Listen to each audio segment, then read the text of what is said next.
that really has relevance for us all. Because there are always people who wish to use and in some way abuse us. Take away our ability to think and to act and to decide on matters of grave importance for ourselves.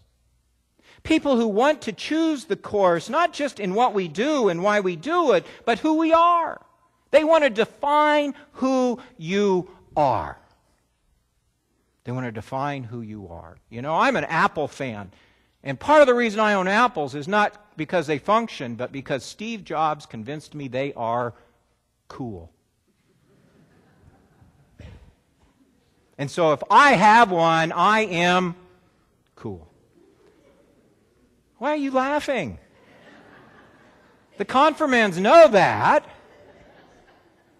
You see? And in a world fed by sound bites and driven by text messaging, forms of communication I know that they are familiar with, forms of communication would bank on the premise that you want information quick and you want it light. You want it quick and you want it light. You know, we used to laugh in college when you'd read the Cliff Notes. Yeah, see, generationally, you're already showing who you are. You read the Cliff Notes because that was easier than wading through War and Peace, which I still have not finished. But the reality is we live in a society driven by even less than Cliff Notes. I mean, they can't even, you know, if you text, you don't even type out the full word. Have you seen that insurance ad on television where the young woman goes out on a blind date with a young man who says he's a French artist? Yeah, you've seen it, right? And what's her response to the person who stops to ask the question? And she says, well, everything on the internet is true. Right. We all believe that, don't we? You know, I hope not. And if people try to take advantage of all of us in general, they will also try to take advantage of you in regard to your faith. Think about, and this is directed strictly at you guys. On a day of confirmation, think about what you believe.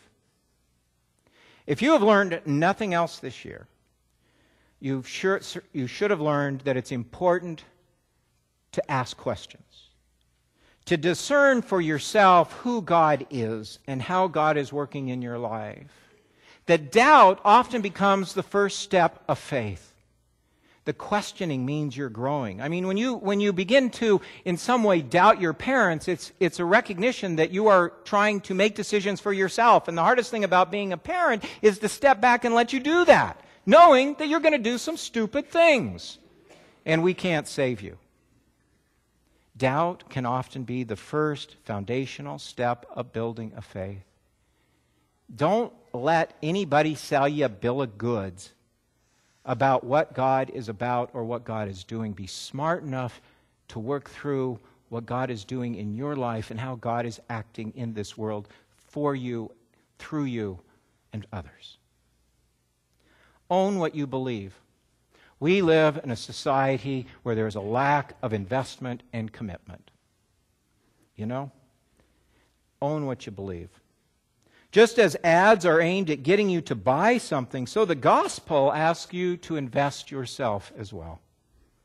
And I'm not talking about something that you literally purchase, but that your faith is more than simply saying, I'm a Christian.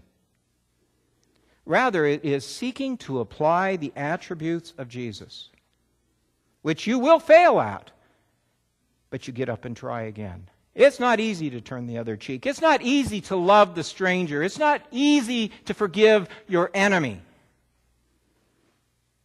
You know, those are easy things to say and to profess, and we profess them quite easily. And yet, if you own it, then there is a commitment daily to engage in doing that. Loving not just your friends, but even your enemies, you are called to do, if you believe in it, you know. Thirdly, never cheapen what you believe. Don't cheapen it. Don't cheapen it. Quick answers, catchy slogans may get your attention, But what I tell you is all those quick fixes out there, they aren't going to nourish your soul. I will guarantee you can have everything. You can be the most popular person in school. Everybody can love you and think you're just the best. It may not mean anything in here. You know, you love the Lord your God with your heart, your mind, your soul. And we're pretty good about thinking about our head, and society tries to teach us what it means. In fact, we're infatuated with love, however it's defined. But your soul, what feeds your soul? Only God will do that. What the world wants you to think is that their product will solve all your problems, fix your life, improve your situation. Need to get away? The airline promises, right? Well, what I can tell you is you can get away for a while, but when you come back, it's all right there. It is all right there. You cannot run from it. You have to face it. And you will ultimately only face it well if you have more than just your head and your body. You have your soul. There are always people trying to take advantage of you and use you. That will not change for your entire life. Don't let them. Don't let them. Because only a deep faith will provide the compass and tools necessary to navigate the challenges that lie ahead. Remember Jesus' words, I am the way, the truth, and the life. I am the wisdom that is greater than all the wisdom of the world, because the wisdom of the world is like foolishness before God. Which means stay true to the values your parents and your church has tried to provide you. Don't be fooled by every catchy tune, slogan, or pretty face, because all that glitters, as the old saying goes, is not gold. I hate to tell you this, but there are no glass-bottom airplanes. You can't buy any bacon-flavored scope. As much as you might like it, there are no vertical bathtubs. But what I can tell you is there is a loving and true God. That I can tell you. Instead, don't succumb to the people out there who want to play April Fools on you, because they're out there trying to sell you something every day. Instead, accept and cling to the truth of faith, and God will strengthen and lead you, even on your darkest day. Amen.